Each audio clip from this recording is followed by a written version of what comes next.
ਸਤਿ ਸ੍ਰੀ ਅਕਾਲ। ਤੁਸੀਂ ਲੋਕਰਾਣ ਚੈਨਲ ਪੰਜਾਬੀ ਦੇਖ ਰਹੇ ਹੋ। ਮੈਂ ਤੁਹਾਡੇ ਨਾਲ ਸੁਖਵਿੰਦਰ ਸਿੰਘ। ਖਬਰਾਂ ਟੌਪ ਦੀਆਂ ਦੇ ਵਿੱਚ ਅੱਜ ਅਸੀਂ ਗੱਲਬਾਤ ਕਰਾਂਗੇ ਕਿ ਸੁਪਰੀਮ ਕੋਰਟ ਨੇ ਕਿਸਾਨੀ ਅੰਦੋਲਨ ਨੂੰ ਲੈ ਕੇ ਕੀ ਕੁਝ ਕਿਹਾ। ਇਸ ਤੋਂ ਇਲਾਵਾ ਸਰਕਾਰ ਦੇ ਵੱਲੋਂ ਜੋ ਕੁਝ ਕਿਸਾਨਾਂ ਦੇ ਉੱਤੇ ਇਲਜ਼ਾਮ ਲਗਾਏ ਜਾ ਰਹੇ ਨੇ ਕਿਸਾਨ ਜਥੇਬੰਦੀਆਂ ਦੇ ਉੱਤੇ, ਉਹਦੇ ਉੱਤੇ ਵੀ ਗੱਲਬਾਤ ਕਰਾਂਗੇ।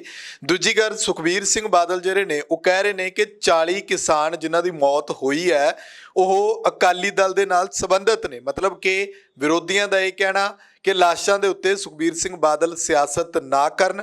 ਭਾਜਪਾ ਵਾਲੇ ਜੇਜੇਪੀ ਵਾਲੇ ਜਿਹੜੇ ਨੇ ਉਹਨਾਂ ਦਾ ਬਾਈਕਾਟ ਜਿਸ ਤਰੀਕੇ ਦੇ ਨਾਲ ਹਰਿਆਣਾ ਦੇ ਵਿੱਚ ਹੋਇਆ, ਉਹਨੂੰ ਲੈ ਕੇ ਜਿੱਥੇ ਹਰਿਆਣਾ ਦੇ ਲੋਕਾਂ ਨੂੰ ਜਿਹੜਾ ਸ਼ਾਬਾਸ਼ੀ ਦਿੱਤੀ ਜਾ ਰਹੀ ਹੈ, ਤਾਂ ਦੂਜੇ ਪਾਸੇ ਜੇਜੇਪੀ ਦੇ ਵਿੱਚ ਵੀ ਜਿਹੜਾ ਉਹ ਅੰਦਰੂਨੀ ਫੁੱਟ ਕਿਤੇ ਨਾ ਕਿਤੇ ਉਹ ਸਾਹਮਣੇ ਅਗਲੇ ਸਮੇਂ ਦੇ ਵਿੱਚ ਆ ਸਕਦੀ ਹੈ। ਕਿਉਂਕਿ ਜੇਜੇਪੀ ਦੇ ਜਿਹੜੇ ਵਿਧਾਇਕ ਨੇ ਉਹ ਕਹਿੰਦੇ ਨੇ ਕਿ ਪ੍ਰਧਾਨ ਮੰਤਰੀ ਸਾਹਿਬ ਦੇ ਨਾਲ ਦੁਸ਼ਯੰਤ ਚੌਟਾਲਾ ਨੂੰ ਇਸ ਮਸਲੇ ਦੇ ਉੱਤੇ ਗੱਲਬਾਤ ਕਰਨੀ ਚਾਹੀਦੀ ਹੈ ਉਦੋਂ ਜਦੋਂ ਇਸ ਮਸਲੇ ਦਾ ਹੱਲ ਨਹੀਂ ਨਿਕਲਦਾ। ਕਿਸਾਨਾਂ ਦੀ ਕੱਲ ਨੂੰ ਗੱਲਬਾਤ ਹੋਣੀ ਹੈ ਕੇਂਦਰ ਦੇ ਨਾਲ, ਉਹਦੇ ਉੱਤੇ ਵੀ ਗੱਲਬਾਤ ਕਰਾਂਗੇ। ਇੱਕ ਅੱਜ ਟਰੈਕਟਰ ਮਾਰਚ ਜਿਹੜਾ ਨਿਕਲ ਰਿਹਾ ਉਸ ਨੂੰ ਲੈ ਕੇ ਕਿਸ ਤਰ੍ਹਾਂ ਦਾ ਸਫਲ ਰਿਹਾ ਜਾਂ ਨਹੀਂ ਰਿਹਾ, ਸਰਕਾਰ ਉੱਤੇ ਉਸ ਦਾ ਕਿੰਨਾ ਕੁ ਅਸਰ ਪਵੇਗਾ। ਇੱਕ ਹੋਰ ਗੱਲ ਜਿਹੜੀ ਕਿਸਾਨਾਂ ਦੇ ਉੱਤੇ ਜਿਸ ਤਰੀਕੇ ਦੇ ਨਾਲ ਮਤਲਬ ਕਿ ਪੁਲਿਸ ਦੇ ਨਾਲ ਝੜਪ ਹੋਈ ਹੈ ਬੁਰਾੜੀ ਮੈਦਾਨ ਦੇ ਵਿੱਚ, ਉਸ ਉੱਤੇ ਵੀ ਅਸੀਂ ਗੱਲਬਾਤ ਕਰਾਂਗੇ। ਮੇਰੇ ਨਾਲ ਸਿਆਸੀ ਮਾਹਰ ਡਾਕਟਰ ਭੀਮਿੰਦਰ ਸਿੰਘ ਮੌਜੂਦ ਨੇ। ਸਰ ਸਵਾਗਤ ਹੈ ਜੀ ਤੁਹਾਡਾ। ਸ਼ੁਕਰੀਆ ਸੁਖਵਿੰਦਰ ਜੀ, ਮਿਹਰਬਾਨੀ ਜੀ। ਸਰ ਸਭ ਤੋਂ ਪਹਿਲਾਂ ਆਪਾਂ ਸੁਪਰੀਮ ਕੋਰਟ ਤੇ ਆਉਂਦੇ ਹਾਂ। ਸੁਪਰੀਮ ਕੋਰਟ ਦੇ ਵਿੱਚ ਇਹਨਾਂ ਕੇਸਾਂ ਨੂੰ ਲੈ ਕੇ ਕਿਸਾਨ ਅੰਦੋਲਨ ਨਾਲ ਰਿਲੇਟਡ ਜਿੰਨੇ ਵੀ ਕੇਸ ਸੀ ਜਾਂ ਇਸ ਨੂੰ ਮਤਲਬ ਕਿ ਰੋਕਣ ਦੇ ਲਈ ਜਿਵੇਂ ਕਿਹਾ ਗਿਆ ਕਿ ਇੱਕ ਸਾਈਡ ਤੇ ਜਾ ਕੇ ਜਿਹੜਾ ਕਿਤੇ ਉਹ ਕੋਈ ਹੋਰ ਥਾਂ ਦੇ ਦਿਓ ਜਾਂ ਇਹਦੇ ਨਾਲ ਲੋਕਾਂ ਨੂੰ ਪਰੇਸ਼ਾਨੀਆਂ ਆ ਰਹੀਆਂ, ਉਹਨੂੰ ਲੈ ਕੇ ਗੱਲਬਾਤ ਹੋਈ ਹੈ। ਸਰਕਾਰ ਦੇ ਵੱਲੋਂ ਵੀ ਜਿਹੜਾ ਇੱਕ ਪੱਖ ਲਿਆਂਦਾ ਗਿਆ, ਉੱਥੇ ਕੇਂਦਰ ਸਰਕਾਰ ਨੇ ਆਪਣਾ ਪੱਖ ਰੱਖਿਆ। ਕਿਸਾਨ ਜਥੇਬੰਦੀਆਂ ਬਾਰੇ ਇਸ ਸਭ ਦੇ ਬਾਰੇ ਕੀ ਗੱਲਬਾਤ ਹੋਈ ਹੈ? ਗੱਲਬਾਤ ਇਹੀ ਹੋਈ ਹੈ ਕਿ ਅਗਲੀ ਜਿਹੜੀ ਤਰੀਕ ਹੈ ਸੁਪਰੀਮ ਕੋਰਟ ਦੀ ਮਾਨਯੋਗ, ਉਹ 11 ਤਰੀਕ ਨੂੰ ਉਹਨਾਂ ਨੇ ਕਿਹਾ ਕਿ ਸਰਕਾਰ ਔਰ ਕਿਸਾਨ ਜਥੇਬੰਦੀਆਂ ਜਿਹੜੀਆਂ ਨੇ ਉਹ ਆਪਸ 'ਚ ਬੈਠਣ ਅਤੇ ਉਹਨਾਂ ਦਾ ਇਹੀ ਕੋਸ਼ਿਸ਼ ਹੈ ਕਿ ਇਹ ਮਸਲਾ ਜਿਹੜਾ ਹੈਗਾ ਜਲਦੀ ਹੱਲ ਹੋਵੇ। ਇਸ ਤੋਂ ਪਹਿਲਾਂ ਜਿਵੇਂ ਤੁਸੀਂ ਇਸ਼ਾਰਾ ਕੀਤਾ ਹੈਗਾ, ਜਦੋਂ ਤੋਂ ਸੰਘਰਸ਼ ਦਿੱਲੀ ਵੱਲ ਕੂਚ ਕੀਤਾ ਹੈ ਕਿਸਾਨਾਂ ਦਾ, ਉਦੋਂ ਤੋਂ ਲੈ ਕੇ ਹੁਣ ਤੱਕ ਸੁਪਰੀਮ ਕੋਰਟ ਦਾ ਬਹੁਤ ਵੱਡਾ ਰੋਲ ਰਿਹਾ ਹੈ। ਔਰ ਜਦੋਂ ਆਪਾਂ ਨੂੰ ਪਤਾ ਹੈ ਕਿ ਕਿਸਾਨਾਂ ਨੂੰ ਐਂਟਰ ਹੋਣ ਲਈ ਦਿੱਲੀ ਦੇ ਵਿੱਚ ਨਹੀਂ ਸੀ ਦਿੱਤਾ ਜਾ ਰਿਹਾ, ਤਾਂ ਉਦੋਂ ਵੀ ਸੁਪਰੀਮ ਕੋਰਟ ਦਾ ਜਿਹੜਾ ਫੈਸਲਾ ਸੀ ਉਹ ਬਹੁਤ ਹਾਂ ਪੱਖੀ ਸੀਗਾ, ਕਿਸਾਨਾਂ ਦੇ ਹੱਕ ਵਿੱਚ ਸੀਗਾ। ਉਹਨਾਂ ਨੇ ਕਿਹਾ ਕਿ ਜਿਹੜਾ ਸ਼ਾਂਤੀਪੂਰਵਕ ਸੰਘਰਸ਼ ਹੈ ਕਿਸਾਨਾਂ ਦੀ, ਜਿਹੜੀ ਇੱਕ ਉਹਨਾਂ ਨੂੰ ਸੰਵਿਧਾਨਕ ਤੌਰ 'ਤੇ ਹੱਕ ਮਿਲਿਆ ਹੋਇਆ ਹੈ, ਉਹ ਉਹਨਾਂ ਦਾ ਪੂਰਾ ਹੋਣਾ ਚਾਹੀਦਾ। ਸੋ ਉਹ ਪੂਰਾ ਵੀ ਹੋਇਆ। ਕਿਸਾਨ ਦਿੱਲੀ ਦੇ ਵਿੱਚ ਆਏ ਔਰ ਦਿੱਲੀ ਦੇ ਬਾਰਡਰ ਦੇ ਉੱਤੇ ਬੈਠੇ ਲਗਾਤਾਰ। ਔਰ ਉਸੇ ਦੇ ਵਿੱਚੋਂ ਜਿਹੜੀ ਸੁਪਰੀਮ ਕੋਰਟ ਦੀ ਚਿੰਤਾ ਹੈ ਉਹ ਇਹੀ ਹੈ ਕਿ ਲਗਾਤਾਰ ਕਿ ਇਹ ਜਿਹੜਾ ਸੰਘਰਸ਼ ਹੈ ਇਹ ਜਿੰਨਾ ਜ਼ਿਆਦਾ ਅੱਗੇ ਵਧੇਗਾ ਔਰ ਉਹਦੇ ਨਾਲ ਆਮ ਲੋਕਾਂ ਦਾ ਜਿਹੜਾ ਹੈਗਾ ਨੁਕਸਾਨ ਹੋਏਗਾ। ਇਸ ਲਈ ਜਿਹੜੀ ਹੈਗੀ ਹੈ ਸੁਪਰੀਮ ਕੋਰਟ ਸਰਕਾਰ ਦੇ ਉੱਤੇ ਲਗਾਤਾਰ ਪ੍ਰੈਸ਼ਰ ਬਣਾ ਰਹੀ ਹੈ ਕਿ ਇਹ ਮਸਲੇ ਜਿਹੜੇ ਨੇ ਕਿਸਾਨਾਂ ਦੇ ਹੱਲ ਹੋਣੇ ਚਾਹੀਦੇ ਨੇ। ਆਪਸ ਦੇ ਵਿੱਚ ਬੈਠੋ ਤਾਂ ਕਿ ਆਪਸ ਵਿੱਚ ਬੈਠ ਕੇ ਕੋਈ ਨਵਾਂ ਹੱਲ ਜਿਹੜਾ ਹੈਗਾ ਉਹਦਾ ਨਿਕਲ ਸਕੇ। ਇਸ ਲਈ ਸੁਪਰੀਮ ਕੋਰਟ ਦੇ ਜਿਹੜੇ ਜੱਜਸ ਨੇ ਜਾਂ ਹੋਰ ਜਿਹੜੇ ਲੋਕ ਨੇ ਉਹ ਚਿੰਤਾਤੁਰ ਨੇ ਔਰ ਉਸ ਚਿੰਤਾ ਦੇ ਵਿੱਚੋਂ ਇਹ ਗੱਲਾਂ ਜਿਹੜੀਆਂ ਨੇ ਆ ਰਹੀਆਂ ਨੇ। ਬਿਲਕੁਲ। ਉੱਥੇ ਡਾਕਟਰ ਸਾਹਿਬ ਜਿਵੇਂ ਕਿਸਾਨ ਜਥੇਬੰਦੀਆਂ ਨੂੰ ਵੀ ਸੱਦਿਆ ਗਿਆ ਸੀ, ਉਹ ਸੁਪਰੀਮ ਕੋਰਟ ਵਿੱਚ ਨਹੀਂ ਪਹੁੰਚੀਆਂ। ਕੀ ਮੰਨਦੇ ਹੋ ਕਿ ਕਿਸਾਨਾਂ ਨੂੰ ਸਰਕਾਰ ਤੋਂ ਹਾਲੇ ਵੀ ਕੋਈ ਆਸ ਹੈ, ਜਦ ਕਿ ਕਿਸਾਨ ਲਗਾਤਾਰ ਇਹ ਗੱਲ ਕਹਿ ਰਹੇ ਨੇ ਕਿ ਖੇਤੀ ਕਾਨੂੰਨਾਂ ਨੂੰ ਰੱਦ ਕਰੋ? ਦੇਖੋ, ਇਹ ਜਿਹੜਾ ਮਸਲਾ ਹੈ ਇਹ ਸਰਕਾਰ ਔਰ ਕਿਸਾਨਾਂ ਦਾ ਹੀ ਹੈ। ਜੇ ਕੋਈ ਹੱਲ ਨਿਕਲੇਗਾ ਤਾਂ ਉਹ ਸਰਕਾਰ ਦੇ ਨਾਲ ਗੱਲਬਾਤ ਦੇ ਰਾਹੀਂ ਨਿਕਲ ਸਕਦਾ ਹੈ। ਸੋ ਇਸ ਕਰਕੇ ਕਿਸਾਨ ਜਥੇਬੰਦੀਆਂ ਲਗਾਤਾਰ ਇਹ ਪ੍ਰੈਸ਼ਰ ਬਣਾ ਰਹੀਆਂ ਨੇ ਕਿ ਸਾਨੂੰ ਜਿਹੜਾ ਹੈਗਾ ਸਰਕਾਰ ਸਮਾਂ ਦੇਵੇ ਔਰ ਸਾਡੇ ਜਿਹੜੇ 3 ਕਾਲੇ ਕਾਨੂੰਨ ਨੇ ਇਹ ਵਾਪਸ ਹੋਣੇ ਚਾਹੀਦੇ ਨੇ ਅਤੇ ਉਸ ਦੇ ਅਨੁਸਾਰ ਜਿਹੜੀ ਹੈਗੀ ਗੱਲ ਹੋਣੀ ਚਾਹੀਦੀ ਹੈ। ਸੋ ਕੱਲ੍ਹ ਜਿਹੜੀ ਹੈਗੀ 8 ਤਰੀਕ ਨੂੰ ਇਹ ਗੱਲਬਾਤ ਨਵੇਂ ਸਿਰੇ ਤੋਂ ਸ਼ੁਰੂ ਹੋਏਗੀ ਔਰ ਉਮੀਦ ਇਹ ਸਾਨੂੰ ਕਰਨੀ ਚਾਹੀਦੀ ਹੈ ਕਿ ਕੱਲ੍ਹ ਜਿਹੜੀ ਤਰੀਕ ਜਿਹੜੀ ਹੈਗੀ ਆ ਬੈਠਕ ਹੋਏਗੀ, ਉਹਦੇ ਵਿੱਚੋਂ ਕੋਈ ਨਵਾਂ ਹੱਲ ਜਿਹੜਾ ਹੈਗਾ ਇਹਦਾ ਨਿਕਲੇਗਾ ਜ਼ਰੂਰ। ਜੀ ਬਿਲਕੁਲ। ਡਾਕਟਰ ਸਾਹਿਬ, ਇੱਕ ਜਿਹੜਾ ਆਪਾਂ ਲਗਾਤਾਰ ਜਿਹੜਾ ਇਸ ਅੰਦੋਲਨ ਦਾ ਸੇਕ ਜਿਹੜਾ ਬੀਜੇਪੀ ਨੂੰ ਵੱਡੇ ਪੱਧਰ ਉੱਤੇ ਝੱਲਣਾ ਪੈ ਰਿਹਾ, ਜੇਜੇਪੀ ਦੇ ਜਿਹੜੇ ਵਿਧਾਇਕ ਨੇ ਉਹਨਾਂ ਦੇ ਵੱਲੋਂ ਇਹ ਕਿਹਾ ਗਿਆ ਕਿ ਦੁਸ਼ਯੰਤ ਚੌਟਾਲਾ ਜਿਹੜੇ ਨੇ ਪ੍ਰਧਾਨ ਮੰਤਰੀ ਸਾਹਿਬ ਨਾਲ ਗੱਲਬਾਤ ਕਰਨ, ਜੇਕਰ ਕੱਲ੍ਹ ਨੂੰ ਕੋਈ ਹੱਲ ਜਿਹੜਾ ਕੋਈ ਸਿੱਟੇ ਤੇ ਨਹੀਂ ਪਹੁੰਚਿਆ ਜਾਂਦਾ, ਕਿਉਂਕਿ ਪਿੰਡਾਂ ਸ਼ਹਿਰਾਂ ਦੇ ਵਿੱਚ ਉਹਨਾਂ ਦਾ ਕਾਫੀ ਵੱਡੇ ਪੱਧਰ ਤੇ ਵਿਰੋਧ ਹੋ ਰਿਹਾ, ਬਾਈਕਾਟ ਤੱਕ ਕੀਤਾ ਗਿਆ। ਜੀ ਦੇਖੋ, ਜੇਜੇਪੀ ਸ਼ੁਰੂ ਤੋਂ ਹੀ ਉਹਦਾ ਜਿਹੜਾ ਫੈਸਲੇ ਸੀਗੇ ਉਹ ਵਿਚਕਾਰ ਰਹੀ ਹੈ। ਨਾਲੇ ਤਾਂ ਉਹਨੂੰ ਲੱਗਦਾ ਹੈ ਕਿ ਕਿਸਾਨਾਂ ਦਾ ਪੱਖ ਵੀ ਲੈਣਾ ਹੈ ਤੇ ਉਹਨੂੰ ਲੱਗਦਾ ਹੈ ਕਿ ਅਸੀਂ ਸੱਤਾ ਵੀ ਨਹੀਂ ਛੱਡਣਾ ਚਾਹੁੰਦੇ ਤੇ ਆਪਣੀਆਂ ਕੁਰਸੀਆਂ ਵੀ ਨਹੀਂ ਛੱਡਣਾ ਚਾਹੁੰਦੇ। ਸੋ ਇਹ ਦੋਨੋਂ ਚੀਜ਼ਾਂ ਦੇ ਵਿਚਾਲੇ ਜਿਹੜਾ ਹੈਗਾ ਲਟਕੀ ਹੋਈ ਹੈ ਜੇਜੇਪੀ।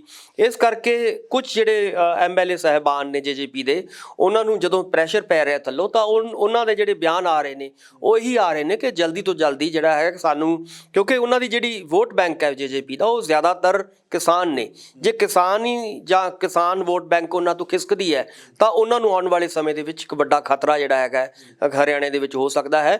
ਸੋ ਆਪਣਾ ਉਸ ਵੋਟ ਬੈਂਕ ਨੂੰ ਬਚਾਉਣ ਦੇ ਲਈ ਲਗਾਤਾਰ ਜਿਹੜਾ ਹੈਗਾ ਇਹ ਗੱਲਾਂ ਹੋ ਰਹੀਆਂ ਨੇ। ਔਰ ਜੇਜੇਪੀ ਜੇ ਮੰਨ ਲਓ ਆਪਣਾ ਸਟੈਂਡ ਨਹੀਂ ਬਦਲਦੀ, ਉਹ ਕੋਈ ਨਵਾਂ ਫੈਸਲਾ ਨਹੀਂ ਲੈਂਦੀ, ਤਾਂ ਆਉਣ ਵਾਲੀਆਂ ਜਿਹੜੀਆਂ ਇਲੈਕਸ਼ਨਾਂ ਹੋਣਗੀਆਂ ਉਹਨੂੰ ਕਾਫੀ ਨੁਕਸਾਨ ਹੋ ਸਕਦਾ ਹੈ। ਇਸ ਕਰਕੇ ਜੇਜੇਪੀ ਨੂੰ ਵੀ ਅੱਜ ਸੋਚਣ ਦੀ ਘੜੀ ਹੈ ਕਿ ਉਹ ਜਿਵੇਂ ਉਹਨਾਂ ਦੇ MLA ਕਹਿ ਰਹੇ ਨੇ, ਉਹਨਾਂ ਦੀ ਗੱਲ ਮੰਨਣੀ ਚਾਹੀਦੀ ਹੈ ਉਹਨਾਂ ਦੇ ਲੀਡਰ ਸਾਹਿਬਾਨ ਨੂੰ, ਔਰ ਨਵਾਂ ਕੋਈ ਜਿਹੜਾ ਫੈਸਲਾ ਹੈ ਉਹ ਜਲਦੀ ਲੈਣਾ ਚਾਹੀਦਾ ਹੈ, ਡਿਲੇ ਨਹੀਂ ਕਰਨਾ ਚਾਹੀਦਾ। ਬਿਲਕੁਲ ਬਿਲਕੁਲ। ਇਸ ਸਭ ਦੇ ਵਿਚਾਲੇ ਇੱਕ ਹੋਰ ਗੱਲ ਹੈ ਜਿਹੜੀ ਪੰਜਾਬ ਦੇ ਵਿੱਚ ਜੇ ਆਪਾਂ ਸਿਆਸੀ ਹਵਾ ਨੂੰ ਦੇਖੀਏ ਤਾਂ ਸਾਰੀਆਂ ਸਿਆਸੀ ਪਾਰਟੀਆਂ ਆਪਣੇ ਹੱਥ ਪੈਰ ਮਾਰ ਰਹੀਆਂ ਨੇ ਵੀ ਕਿਸੇ ਨਾ ਕਿਸੇ ਤਰੀਕੇ ਦੇ ਨਾਲ ਇਸ ਅੰਦੋਲਨ ਦੇ ਉੱਤੇ ਸਾਡੀ ਵੀ ਇੱਕ ਛਾਪ ਪੈ ਜਾਏ ਕਿ ਅਸੀਂ ਵੀ ਕੁਝ ਕੀਤਾ ਇਸ ਅੰਦੋਲਨ ਦੇ ਵਿੱਚ। ਸੁਖਬੀਰ ਸਿੰਘ ਬਾਦਲ ਹੋਣਾ ਦੇ ਬਿਆਨ ਨੂੰ ਕਿੱਦਾਂ ਦੇਖਦੇ ਹੋ? ਇੱਕ ਪਾਸੇ ਤਾਂ ਉਹ ਭਾਜਪਾ ਨੂੰ ਘੇਰਦੇ ਨੇ ਕਿ ਇਹਨਾਂ ਨੂੰ ਮਿਊਨਿਸਪਲ ਚੋਣਾਂ ਦੇ ਲਈ ਉਮੀਦਵਾਰ ਨਹੀਂ ਲੱਭਦੇ, ਦੂਜੇ ਪਾਸੇ ਉਹ ਕਿਤੇ ਨਾ ਕਿਤੇ ਕਿਸਾਨਾਂ ਦੇ ਉੱਤੇ ਜਿਹੜਾ ਬਿਆਨ ਦਿੰਦੇ ਨੇ ਕਿ ਜਿਹੜੀਆਂ ਹੁਣ ਤੱਕ ਤਕਰੀਬਨ 50 ਤੋਂ ਵੱਧ ਮੌਤਾਂ ਹੋਈਆਂ ਨੇ, 40 ਕਿਸਾਨ ਉਹ ਕਹਿੰਦੇ ਜਿਹੜੇ ਇਸ ਅੰਦੋਲਨ ਦੌਰਾਨ ਸ਼ਹੀਦ ਹੋਏ ਨੇ ਉਹ ਅਕਾਲੀ ਦਲ ਨਾਲ ਸੰਬੰਧਿਤ ਸੀ। ਲਾਸ਼ਾਂ ਉੱਤੇ ਸਿਆਸਤ ਦੀ ਗੱਲ ਹੈ।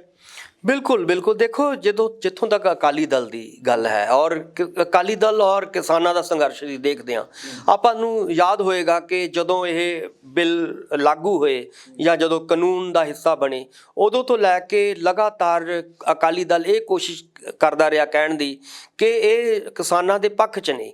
ਤੁਸੀਂ ਉਹਨਾਂ ਦੀਆਂ ਵੀਡੀਓਜ਼ ਦੇਖ ਲਓ, ਚਾਹੇ ਹਰਸਿਮਰਤ ਕੌਰ ਬਾਦਲ ਦੇਖ ਲਓ, ਚਾਹੇ ਉਹਨਾਂ ਦੇ ਵੱਡੇ ਬਾਦਲ ਸਾਹਿਬ ਦੇਖ ਲਓ, ਉਹਨਾਂ ਨੇ ਲਗਾਤਾਰ ਇਹੀ ਕਿਹਾ ਲੋਕਾਂ ਨੂੰ ਕਿ ਤੁਹਾਡੇ ਪੱਖ 'ਚ ਨੇ, ਕਿਸਾਨਾਂ ਨੂੰ ਇਹ ਸੰਘਰਸ਼ ਨਹੀਂ ਕਰਨਾ ਚਾਹੀਦਾ ਔਰ ਇਹ ਕਾਨੂੰਨ ਜਿਹੜੇ ਨੇ ਬਹੁਤ ਫਾਇਦੇਮੰਦ ਹੋਣਗੇ ਤੁਹਾਡੇ ਲਈ। ਸੋ ਇੱਕ ਪਾਸੇ ਤਾਂ ਉਹ ਸਮਾਂ ਹੈ, ਇੱਕ ਪਾਸੇ ਜਦੋਂ ਉਹਨਾਂ ਨੇ BJP ਤੋਂ ਆਪਣਾ ਨਾਤਾ ਤੋੜਿਆ ਹੈ, ਉਦੋਂ ਤੋਂ ਆਪਣਾ ਰੁਖ ਉਹਨਾਂ ਨੇ ਬਦਲਿਆ ਹੈ ਔਰ ਹੁਣ ਉਹ ਕਹਿਣ ਲੱਗੇ ਕਿ ਇਹ ਸਾਰੇ ਬਿੱਲ ਜਿਹੜੇ ਨੇ ਇਹ ਬਿਲਕੁਲ ਹੋਰ ਵਿਰੋਧੀ ਨੇ ਕਿਸਾਨਾਂ ਦੇ। ਸੋ ਇਹ ਜਦੋਂ ਤੁਸੀਂ ਦੋਗਲਾਪਨ ਉਹਨਾਂ ਦੀ ਸਿਆਸਤ ਦੇ ਵਿੱਚ ਅਕਾਲੀ ਦਲ ਦੀ ਦੇਖੋਗੇ ਤਾਂ ਤੁਸੀਂ ਮਹਿਸੂਸ ਕਰੋਗੇ ਕਿ ਜਿਹੜੇ ਸੁਖਬੀਰ ਬਾਦਲ ਸਾਹਿਬ ਨੇ ਉਹ ਲਗਾਤਾਰ ਆਪਣੇ ਬਿਆਨ ਬਦਲਦੇ ਆ ਰਹੇ ਨੇ। ਇਹ ਕਹਿਣਾ ਕਿ ਇਹ ਜਿਹੜੇ ਸ਼ਹੀਦ ਹੋਏ ਕਿਸਾਨ ਨੇ ਇਹ ਮਤਲਬ ਅਕਾਲੀ ਦਲ ਦੇ, ਮੈਨੂੰ ਲੱਗਦਾ ਕਿ ਇਸ ਵੇਲੇ ਅਕਾਲੀ ਦਲ ਦੀ ਜੋ ਪੋਜੀਸ਼ਨ ਹੈ ਪੰਜਾਬ ਦੇ ਵਿੱਚ, ਤੁਸੀਂ ਪਿੱਛੇ ਜੇ ਸੁਣਿਆ ਹੋਵੇਗਾ ਕਿ ਹਰਸਿਮਰਤ ਬਾਦਲ ਉਹਨਾਂ ਨੂੰ ਕਾਲੀਆਂ ਝੰਡੀਆਂ ਦਿਖਾਈਆਂ ਗਈਆਂ, ਉਹਨਾਂ ਨੂੰ ਆਪਣੇ ਪ੍ਰੋਗਰਾਮ ਕੈਂਸਲ ਕਰਨੇ ਪਏ। ਇੱਥੋਂ ਸਾਨੂੰ ਲੱਗਦਾ ਹੈ ਕਿ ਅਕਾਲੀ ਦਲ ਦਾ ਜਿਹੜਾ ਆਧਾਰ ਹੈ, ਜਿਹਨੂੰ ਕਿਸਾਨੀ ਦਾ ਆਧਾਰ ਮੰਨਦੇ ਸੀਗੇ, ਉਹ ਬਹੁਤ ਖਿਸਕ ਚੁੱਕਿਆ ਹੈ। ਅਕਾਲੀ ਦਲ ਜਿਹੜਾ ਹੈਗਾ ਹੁਣ 100 ਸਾਲਾ ਉਹਨਾਂ ਦਾ ਜਿਹੜਾ ਹੈਗਾ ਜਨਮ ਸ਼ਤਾਬਦੀ ਮਨਾ ਰਿਹਾ ਇਸ ਸਾਲ, ਔਰ ਲਗਭਗ ਮੈਨੂੰ ਲੱਗਦਾ ਹੈ ਕਿ ਖਤਮ ਹੋਣ ਕਿਨਾਰੇ ਅਕਾਲੀ ਦਲ ਹੈ। ਸੋ ਉਹਦੇ ਵਿੱਚੋਂ ਇਹ ਜਿਹੜੀਆਂ ਸਾਰੀਆਂ ਬਿਆਨਬਾਜ਼ੀ ਹੋ ਰਹੀ ਹੈ, ਇਹ ਸਿਰਫ ਆਪਣੀ ਸ਼ਾਖ ਨੂੰ ਬਚਾਉਣ ਦੇ ਲਈ, ਆਪਣੀ ਹੋਂਦ ਨੂੰ ਦੁਬਾਰਾ ਰਿਵਾਈਵ ਕਰਨ ਦੇ ਲਈ ਹੋ ਰਹੀ ਹੈ। ਇਹਦੇ ਵਿੱਚ ਹੋਰ ਕੁਝ ਨਹੀਂ ਹੈ। ਲੋਕ ਇਸ ਵੇਲੇ ਬਹੁਤ ਚੇਤੰਨ ਹੋ ਚੁੱਕੇ ਨੇ, ਕਿਸਾਨ ਖਾਸ ਤੌਰ ਤੇ।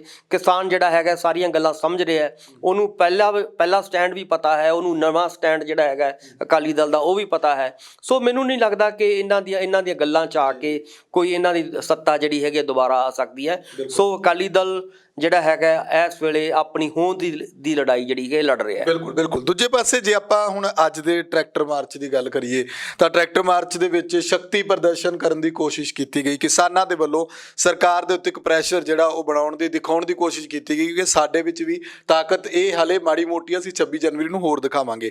ਤੇ ਉਧਰਲੇ ਪਾਸੇ ਜਦੋਂ ਬਰਾੜੀ ਵਾਲੇ ਮੈਦਾਨ ਦੇ ਵਿੱਚ ਜਿਹੜੇ ਕਿਸਾਨ, ਜਿੱਥੇ ਸਰਕਾਰ ਨੇ ਕਿਹਾ ਸੀ ਕਿ ਤੁਸੀਂ ਜਾ ਕੇ ਪਹਿਲਾਂ ਰੁਕੋ, ਪਰ ਕਿਸਾਨ ਨਹੀਂ ਰੁਕੇ, ਪਰ ਜਿੰਨੇ ਕੁ ਉੱਥੇ ਰੁਕੇ ਸੀ ਉਹਨਾਂ ਨੂੰ ਉੱਥੋਂ ਬਾਹਰ ਨਹੀਂ ਨਿਕਲਣ ਦਿੱਤਾ ਜਾ ਰਿਹਾ। ਸਾਫ਼ ਤੌਰ ਤੇ ਜਿਹੜਾ ਉਹ ਚਿਹਰਾ ਸਾਹਮਣੇ ਆਉਂਦਾ, ਕਿਉਂਕਿ ਦਿੱਲੀ ਪੁਲਿਸ ਜਿਹੜੀ ਹੈ ਉਹ ਗ੍ਰਹਿ ਮੰਤਰੀ ਸਾਹਿਬ ਦੇ ਅੰਡਰ ਆਉਂਦੀ ਹੈ, ਗ੍ਰਹਿ ਮੰਤਰੀ ਅਮਿਤ ਸ਼ਾਹ, ਤੇ ਉਹ BJP ਦੀ ਸਰਕਾਰ ਹੈ। ਇਸ ਤਰੀਕੇ ਦੇ ਨਾਲ ਕਿਸਾਨਾਂ ਨੂੰ ਦਬਾਉਣ ਦੀ ਕੋਸ਼ਿਸ਼ ਜਿਹੜੀ ਹੈ, ਜੇ ਕਿਤੇ ਇਹੀ ਟਰੈਕਟਰ ਮਾਰਚ ਉਸ ਬਰਾੜੀ ਮੈਦਾਨ ਦੇ ਵਿੱਚੋਂ ਸ਼ੁਰੂ ਹੁੰਦਾ, ਇਹੀ ਹਾਲ ਕਰਨਾ ਸੀ ਇਹਨਾਂ ਨੇ ਰੋਕ ਕੇ।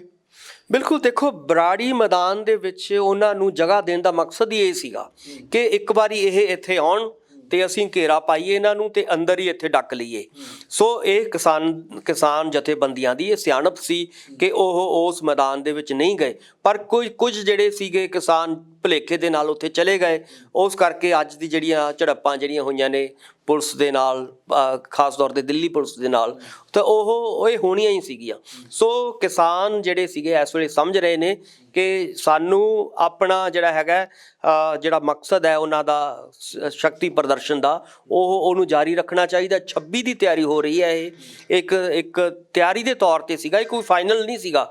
ਇਹ ਸਿਰਫ ਸਰਕਾਰ ਨੂੰ ਦਿਖਾਉਣ ਦੇ ਲਈ ਔਰ 26 ਦੀ ਤਿਆਰੀ ਕਰਨ ਦੇ ਲਈ, ਕਿਉਂਕਿ 26 ਵਾਲਾ ਜਿਹੜਾ ਪ੍ਰਦਰਸ਼ਨ ਹੋਏਗਾ ਇੱਕ ਬਹੁਤ ਵੱਡਾ ਹੋਏਗਾ, ਉਹ ਇੱਕ ਅੰਤਰਰਾਸ਼ਟਰੀ ਲੈਵਲ ਦਾ ਪ੍ਰਦਰਸ਼ਨ ਹੋਏਗਾ। ਪੂਰੀ ਦੁਨੀਆ ਦੇ ਕੈਮਰੇ ਉਸ ਪ੍ਰਦਰਸ਼ਨ ਨੂੰ ਦੇਖਣਗੇ ਔਰ ਕਿਸਾਨ ਜਥੇਬੰਦੀਆਂ ਉਹਦੇ ਲਈ ਤਿਆਰੀ ਕਰ ਰਹੀਆਂ ਨੇ।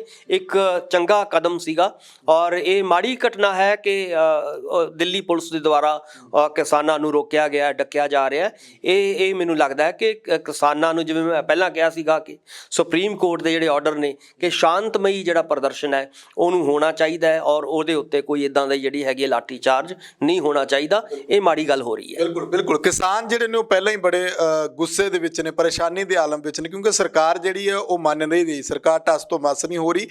ਬੀਜੇਪੀ ਨੂੰ ਇਹਨਾਂ ਸਾਰੀਆਂ ਚੀਜ਼ਾਂ ਦਾ ਜਿਹੜਾ ਉਹ ਧਿਆਨ ਰੱਖਣਾ ਪੈਣਾ ਕਿ ਕਿਸ ਤਰੀਕੇ ਦੇ ਨਾਲ ਕਿਸਾਨਾਂ ਦਾ ਜਿਹੜਾ ਸਬਰ ਹੈ ਉਹਦੇ ਉੱਤੇ ਕੋਈ ਜ਼ਬਰ ਦੀ ਕੋਸ਼ਿਸ਼ ਨਾ ਹੋਵੇ। ਦੂਜੀ ਗੱਲ ਡਾਕਟਰ ਸਾਹਿਬ, ਜੇ ਆਪਾਂ ਅਖੀਰ ਦੇ ਵਿੱਚ ਹੁਣ ਗੱਲ ਕਰੀਏ ਅਮਰੀਕਾ ਦੇ ਵਿੱਚ ਜੋ ਕੁਝ ਹੋਇਆ, ਉਹ ਤੁਸੀਂ ਤਸਵੀਰਾਂ ਦੇਖੀਆਂ ਹੋਣੀਆਂ।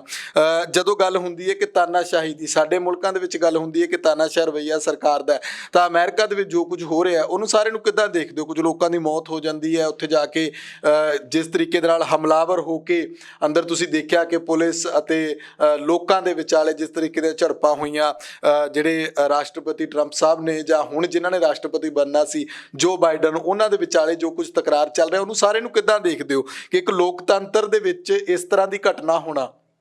ਦੇਖੋ, ਜਿਹੜਾ ਅਮਰੀਕਾ ਦਾ ਵੋਟਰ ਹੈ, ਅਮਰੀਕਨ ਸਿਟੀਜ਼ਨ ਹੈ, ਉਹ ਸਾਡੇ ਨਾਲੋਂ ਬਹੁਤ ਚੇਤੰਨ ਹੈ, ਪੜ੍ਹਿਆ ਲਿਖਿਆ ਹੈ। ਇਸ ਕਰਕੇ ਤੁਸੀਂ ਦੇਖਿਆ ਹੋਵੇਗਾ ਕਿ ਅਮਰੀਕਾ ਦੇ ਵਿੱਚ ਜਦੋਂ ਵੀ ਕੋਈ ਰਾਸ਼ਟਰਪਤੀ ਬਣਦਾ ਹੈ ਤਾਂ ਉਹ ਲਗਭਗ 2 ਟਰਮਾਂ ਜ਼ਰੂਰ ਭੁਗਤ ਕੇ ਜਾਂਦਾ ਹੈ।